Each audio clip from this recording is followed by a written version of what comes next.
Well, here we are. It's on a Saturday, and another stream.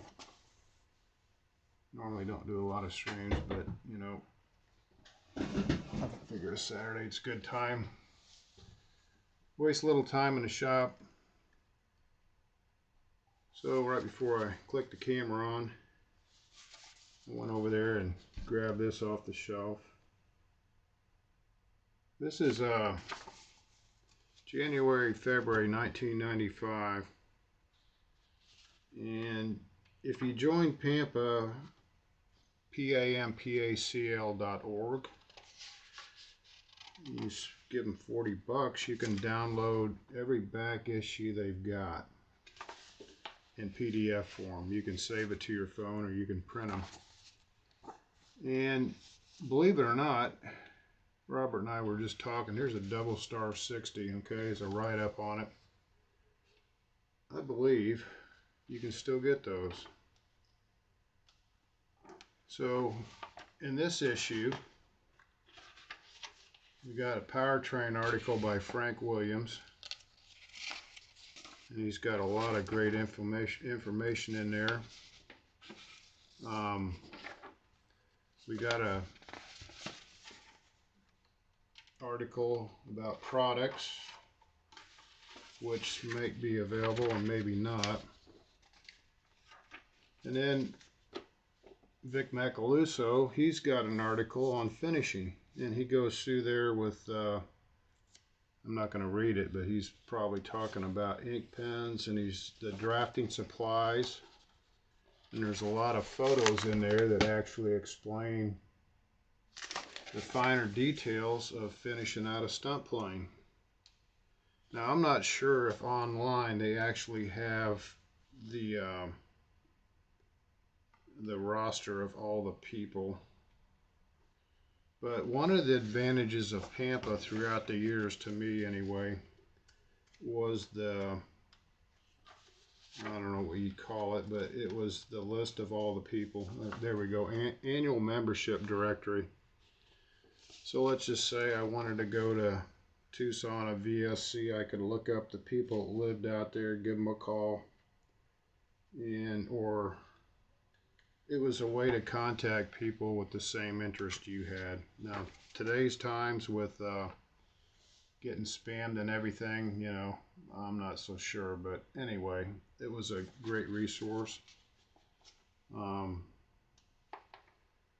Here's an article on handles, how to set up and adjust. Repairing crashes, Wendy's got an article on how to repair some stuff, which he did a great job of doing many times. Building tips, and it's got some contests, and it talks about an interview with Big Art. And it covers a lot of stuff. Here's a beginning article, okay? So if you're just getting into it, and it still applies today. So think about it. Every one of these back issues is at your fingertips for the mere $40. And I got a stack of them over there. I never threw these out, but I'll still go over there and pick them up and flip through them. Still great info. So what I was going to actually do today is I'm going to probably bore you a little bit more, but anyway, this wheel pant deal, this will probably be the last little series on it. What I did, it was probably a week ago, I laid up 1/2 of a wheel pant, and when I laid this up, I created a flange. So I had this mold and nothing else. I was using this mold to actually vacuum bag the first and second iteration from this. So anyway, basically I laid up a fiberglass wheel pant.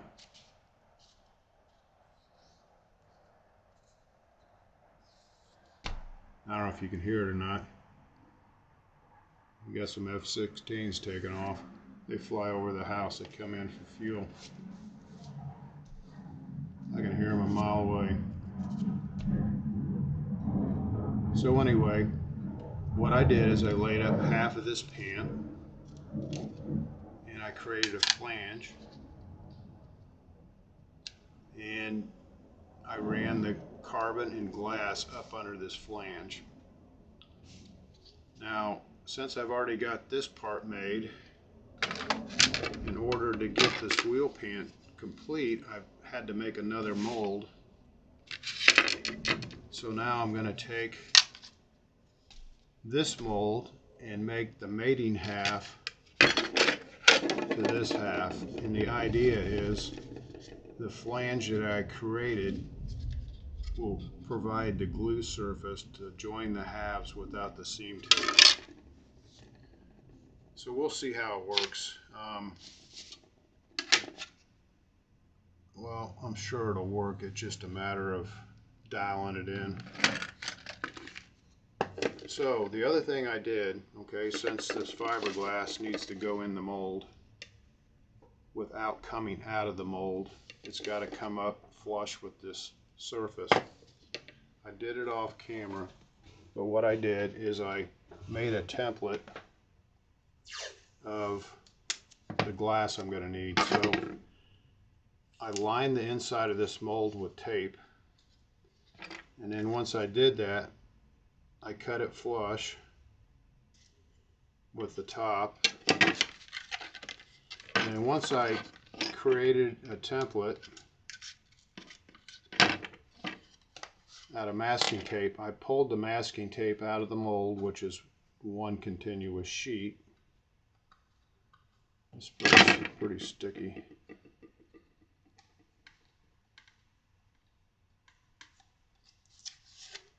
And then I laid that masking tape template on top of some Formica. And then I just went over at the bandsaw and cut this Formica out. Once you cut the Formica out, then you've got a template to cut some fiberglass. Now I'm not sure if this fiberglass is going to be the correct dimension. We're going to find out, but I might have to change this or alter it. Hopefully, if I have to go in any direction, I go in a smaller direction. If I have to go in the bigger direction, it's not doable. So anyway, you take this fiberglass here, and I got it laying out. I chose this Formica template just for the fact that I'm able to run this rotary cutter around the template. Now, if the template was cardboard, what would happen is the rotary cutter would eat into it, and when it eats into it, then the template would sort of go away.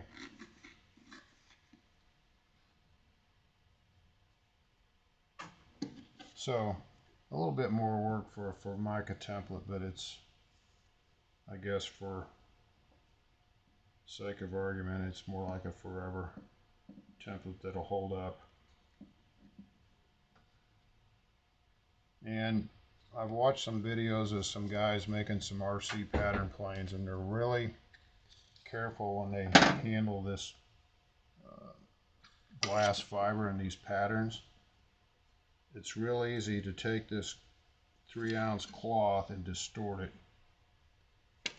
And then once it gets distorted enough, once you put it in the mold, it's hard to get it to conform. So I'm going to mix up some resin real quick. I've got it on the scale, and I already got the weight. I just got to pour this curing agent in there.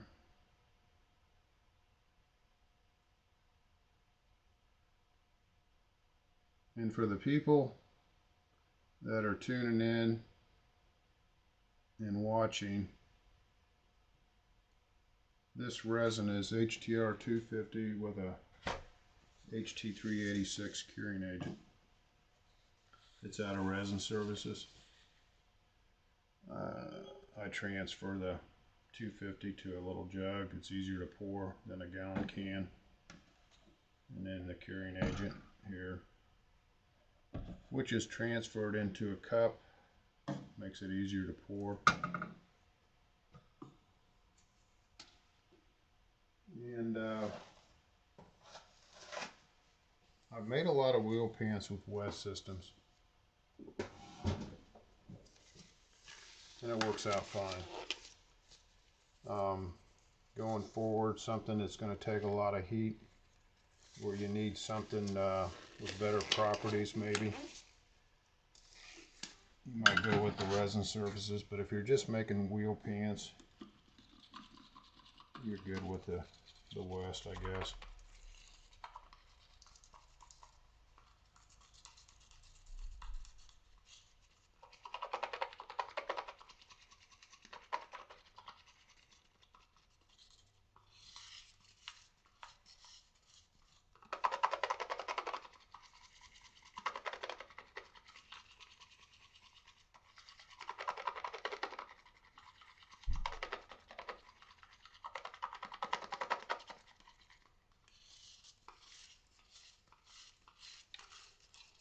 So always remember, scrape the side of your cup, make sure that the resin is mixed thoroughly.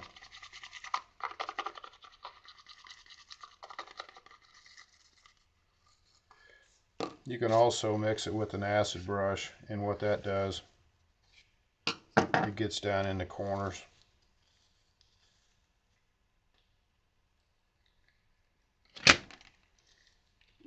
I'll set this aside right now. First thing I like to do is brush the resin into the mold. I'll go through here with the brush, give it a little bit more of a stir.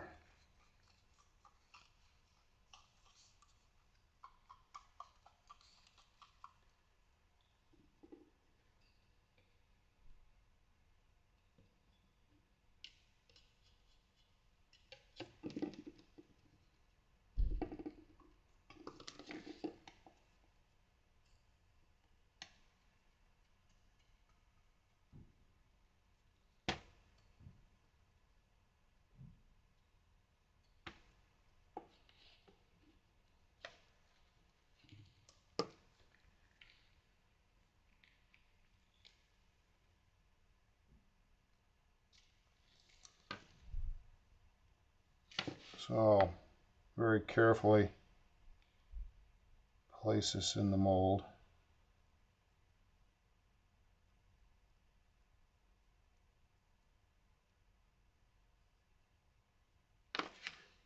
And for whatever reason, I can tell right now that it's probably going to be too long for some reason. Everything else looks like it might be all right. See if I can scrunch it up. Maybe not. Let me see if I can push it in the mold a little bit.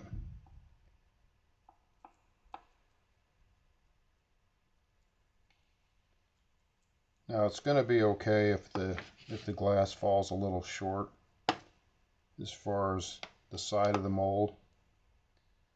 I'll go through this mold one last time before I put the flange on and put some more material around the top.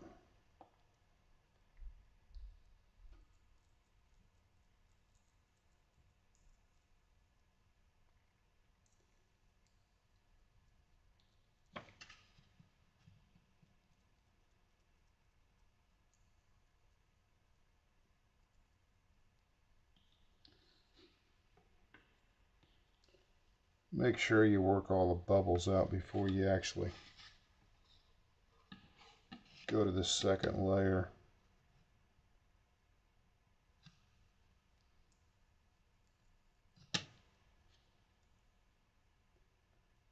So the way it looks right now,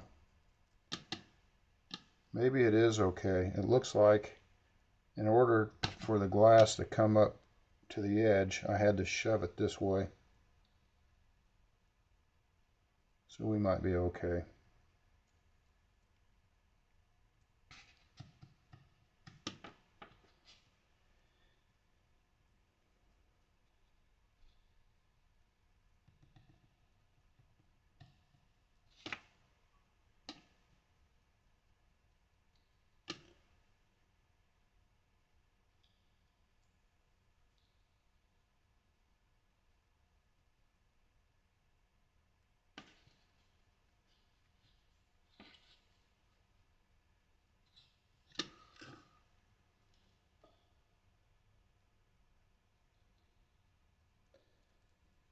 See how far I can shove it down in there without it puckering.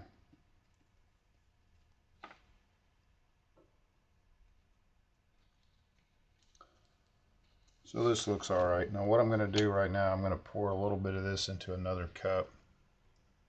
I'm going to get some micro balloons or some Cabasil mixed into that.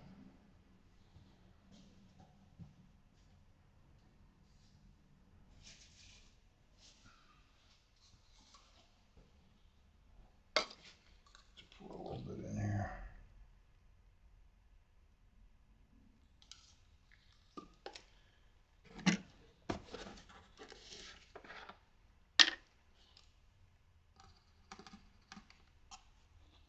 Now if you pour too much, just pour more resin on top of it.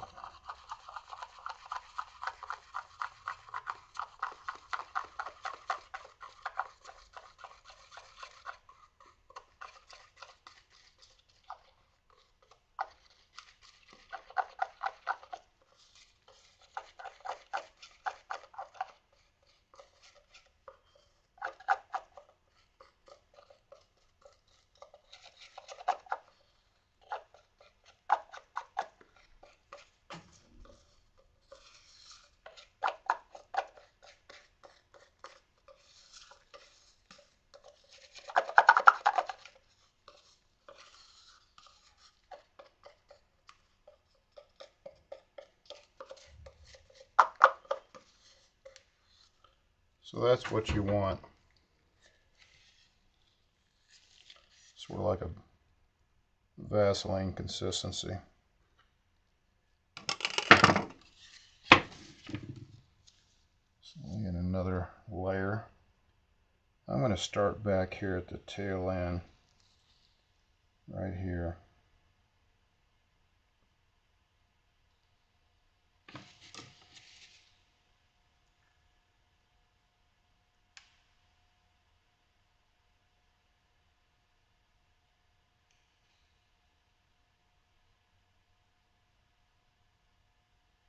This is where things could go south really quick if you start to distort this fabric.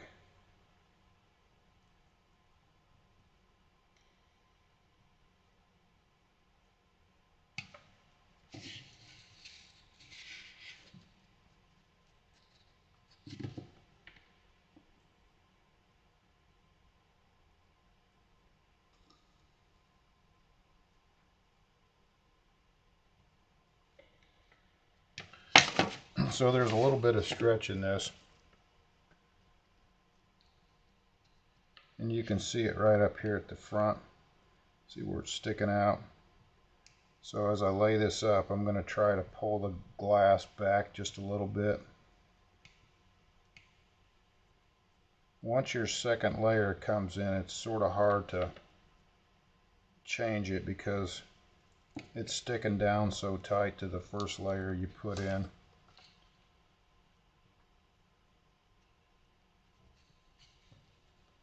So as long as you get it somewhat close, it's good enough.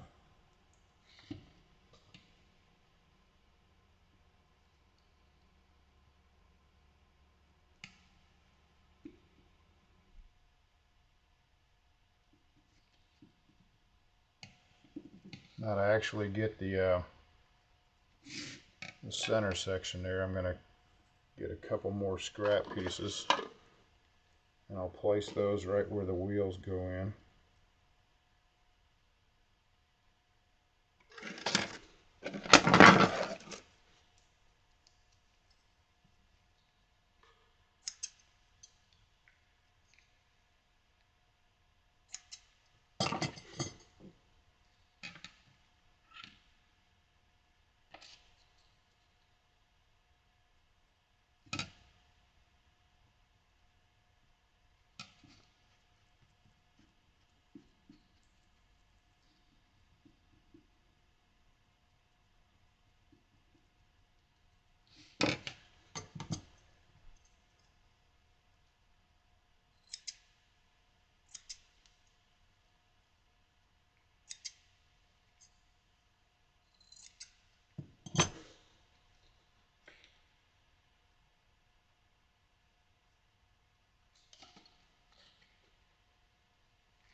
So that's the full layup.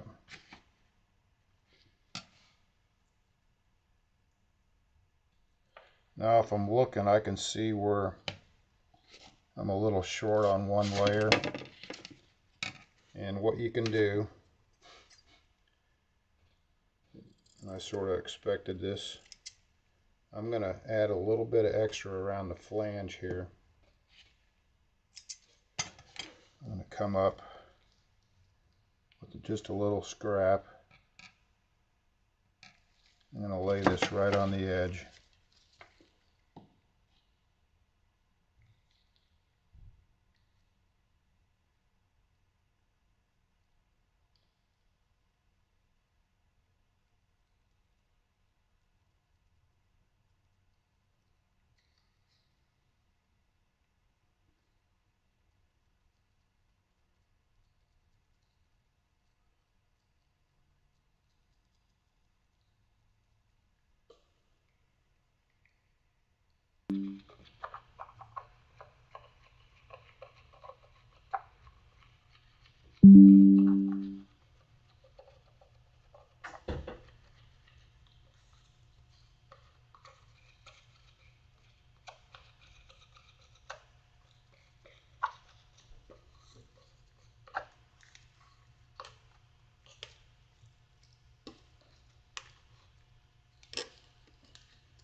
So you can see how thick I got this.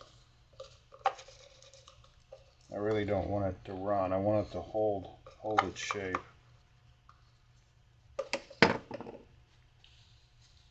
So now the next step, let's get this flange on there.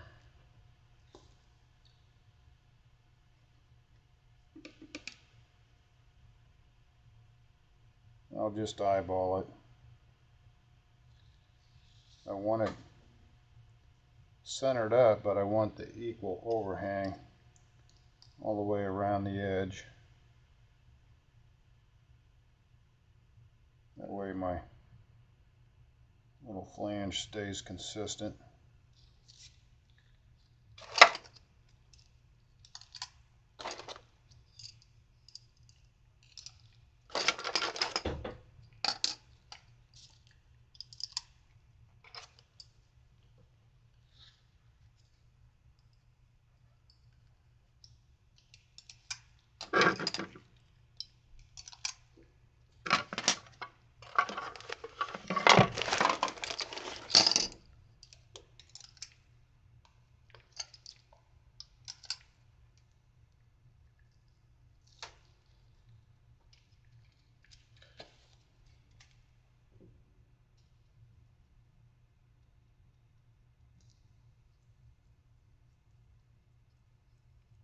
Now that I got the flange on top of the glass, I can be a little bit more forceful and start packing it up underneath it with my finger.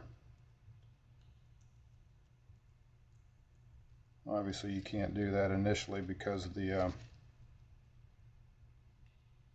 nothing there to hold it. I just make sure I keep it compacted back tight.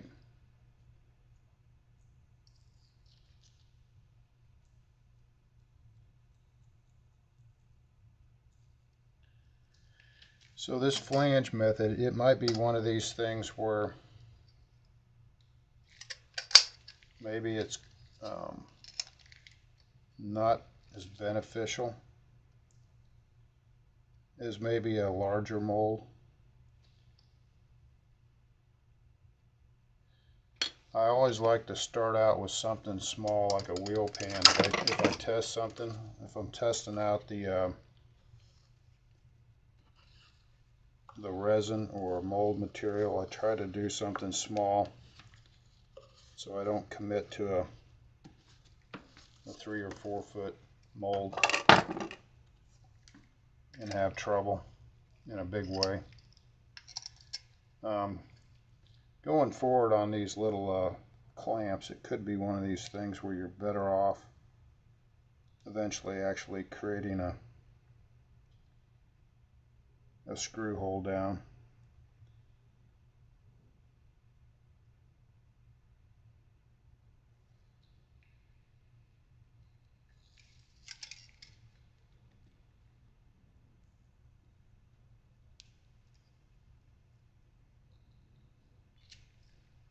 Try not to disturb the carbon too much.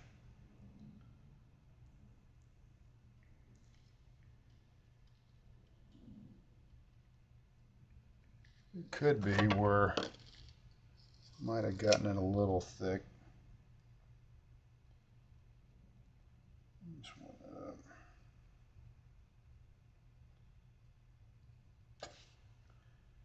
And of course, back in the back, that's where the flange is probably the most pronounced. And don't be afraid to slide it around if you got to get it positioned just right.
So the last thing I like to do is take a little bit of paper towel and I'll go around and blot out everything I don't need, all the excess resin.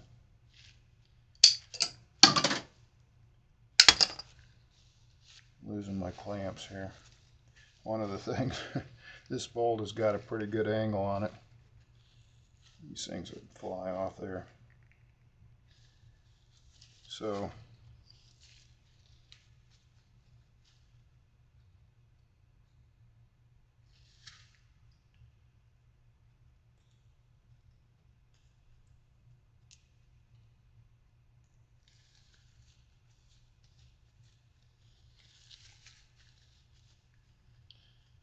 and the more you wipe off now, the less you have to scrape off.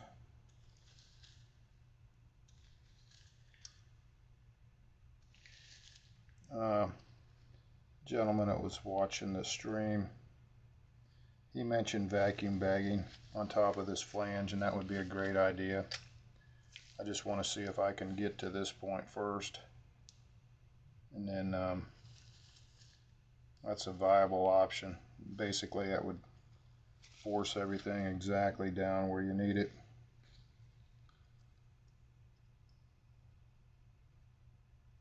And to be honest with you, the carbon toe that I just put in here, it creates more work, and it might not be necessary for something this size. I thought I'd try it, but it's definitely creating more work.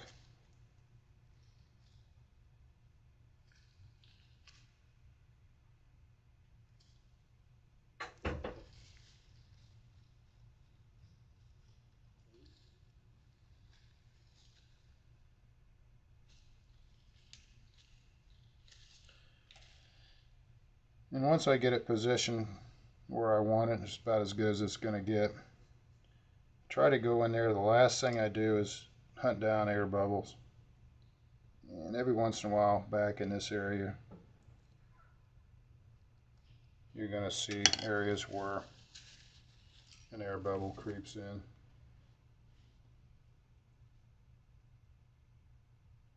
I'll restart this chat.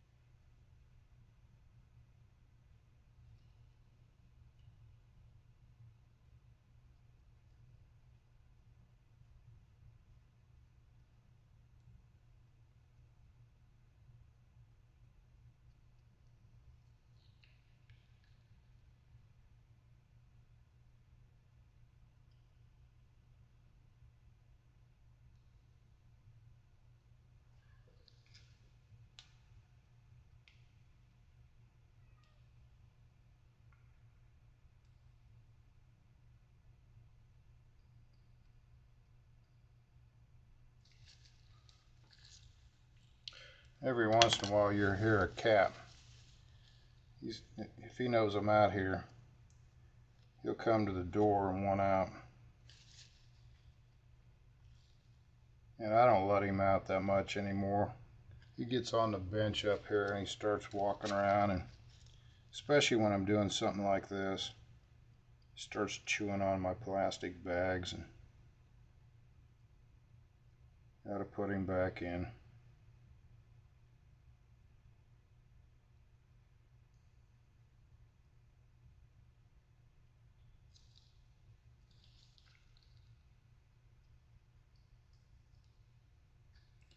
So that's about it, really. I mean, what I've done so far is about it. That gets us to the point where we're ready to put her in the warming box over there. It's probably, I usually keep it about 100. The other thing I've mentioned before is you got to make sure that this plate stays down tight, this plastic plate, and that will ensure that you have an even flange all the way around a flat surface with a mating surface. So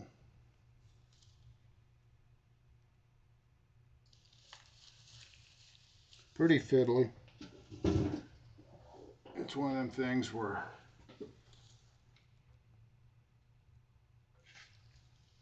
we'll find out if it's worth it once these two halves go together. If I had to do this again, I'd probably alleviate the carbon and get rid of that. I don't think that's necessary on something this small. And I just go with the Cabasol, go with the white for the flange.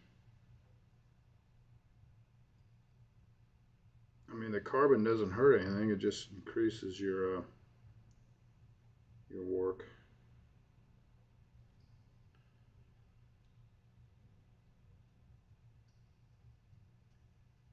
So I'm going to poke everything down and make sure it's tucked under the flange. That saves me scraping it off later.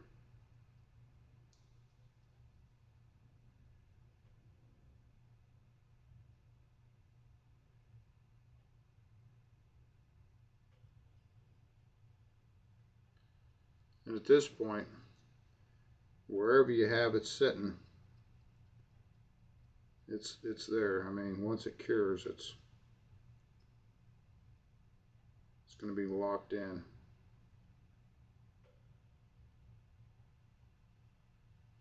So the carbon in the glass underneath the flange is what you want. It's not going to do you any good if it curls over the top of it.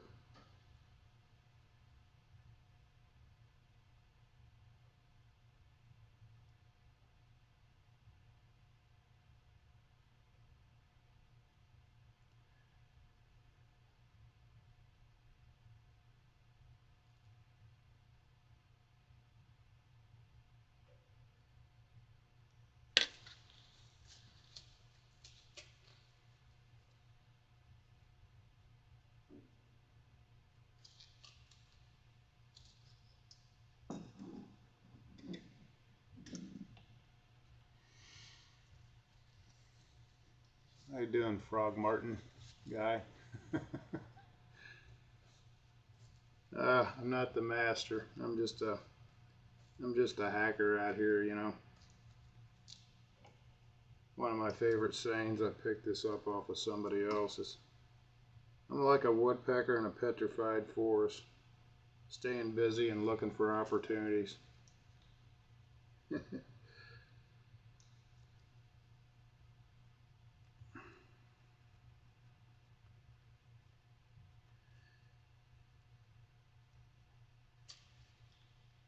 And I'll tell you something else.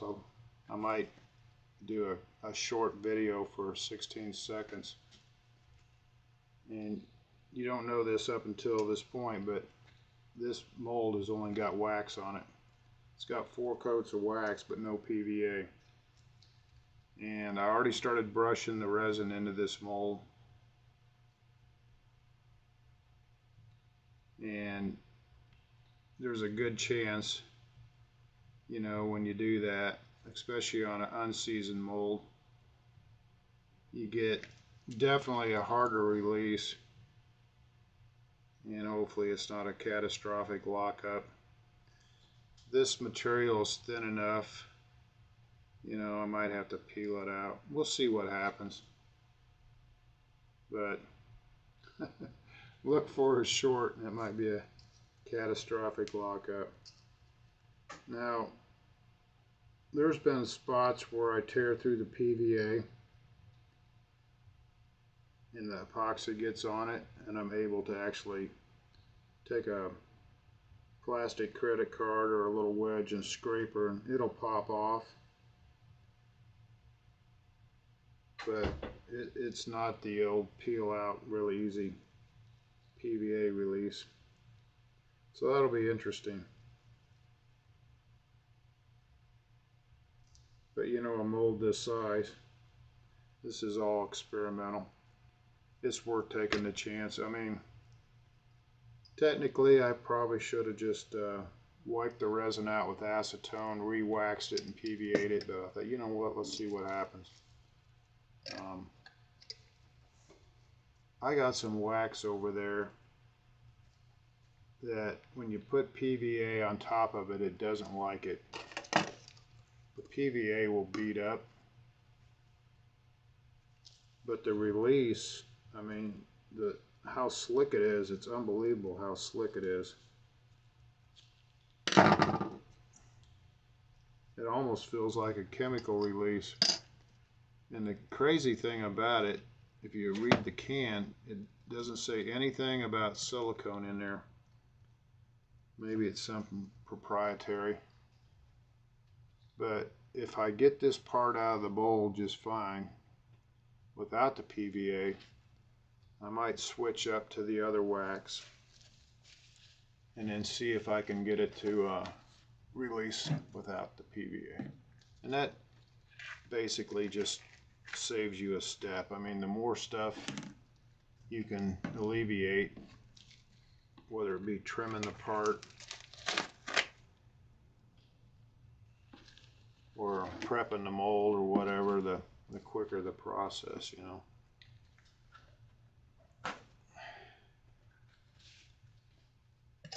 Clean a couple of these things up real quick. These little jugs here for the acetone, they work out good, but the problem with them is they drip. So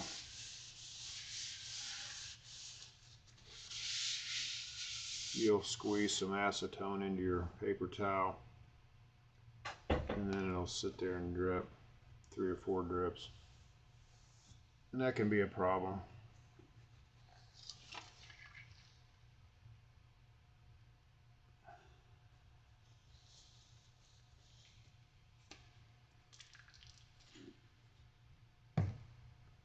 These scissors,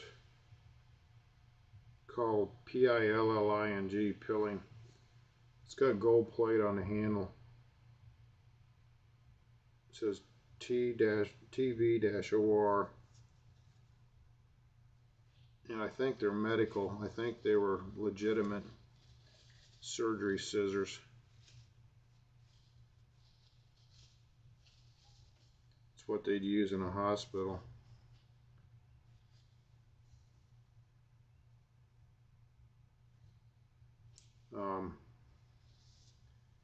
Probably the reason why they were retired. There's like a teeny nick in it. And I'm not sure how many times they use those. Let me grab that wax real quick. I'll show you which one I'm talking about. Top layer.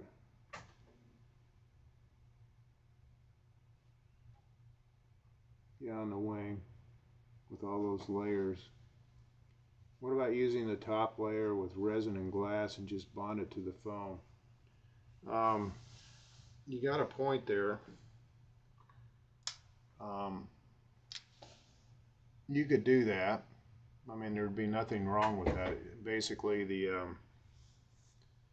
what would happen, Guy, is the top layer would replace the balsa wood. And so, yes. So you'd vacuum bag the top layer of pre-cured glass and resin. You'd cure it on the glass plate. And you could experiment with ½ ounce, 3/4, or an ounce.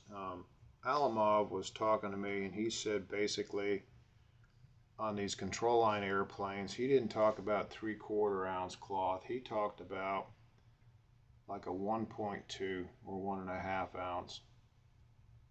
And that might be the happy spot. Now, Chris Cox on his Hellcat, he used 3/4 ounce, but he had a balsa core. So I think there's a lot of combinations, Guy. I think there's what you're talking about is definitely a viable way of doing it. I just wanted to see how close I could get to a molded wing, which has a core material, which is the balsa wood. So it'd be fiberglass, balsa wood, fiberglass. And then, of course, the foam wing, except for the vertical spars and the clip and the regular spar, would be all removed. So the coring would go all the way to the skin of the composite wood glass. So it's an experiment, and I told Steve Berry, I said, I'm going to use this wing as a guinea pig, and I'm going to cut a couple cores out of this wing, this Genesis 35, and I've got the blanks already sitting there for another core, and I got 2 sheets over there for more blanks. There's going to be different iterations. There's going to be the standard, the old-fashioned just balsa to foam. And I'll probably just go ahead and do what you said on one core. I'm going to try to make 3 of them, at least 2, so I can compare. Say, okay, if you go this route, this is the weight. So we'll see. There's so many variables with composites. There's the density of the foam, there's density of the wood, there's the weight of the glass, there's the orientation of the glass. And that's what really makes it interesting. I mean, and the purpose of these videos is not to say, okay, this is what you want to do. It's also, this is what you don't want to do. So making all this stuff, it's sort of like one big experiment. But eventually, hopefully you eliminate all the things, whether it be it's too heavy, it's too time consuming, or whatever it might be, and you try to get to where, okay, this is going to work at least 80% of the time. Let me grab that wax real quick.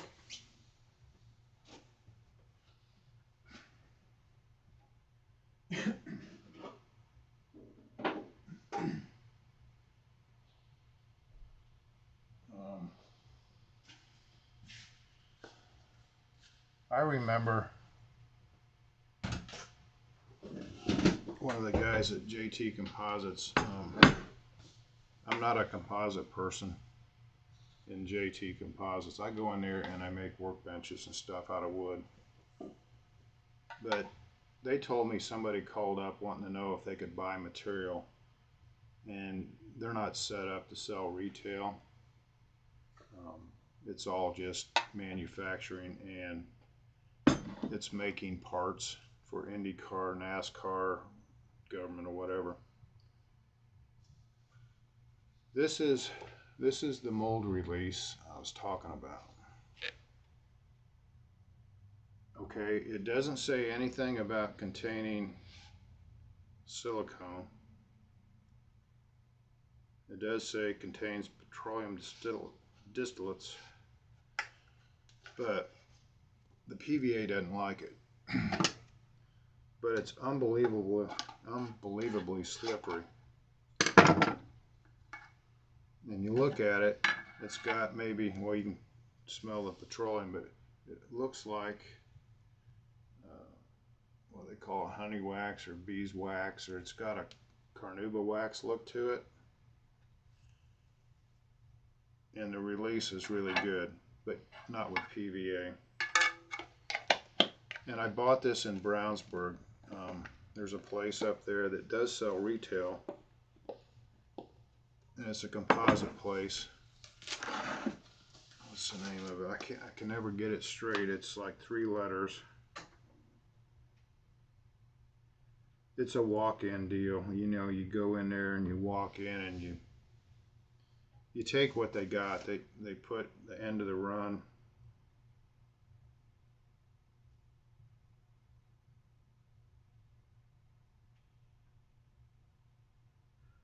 So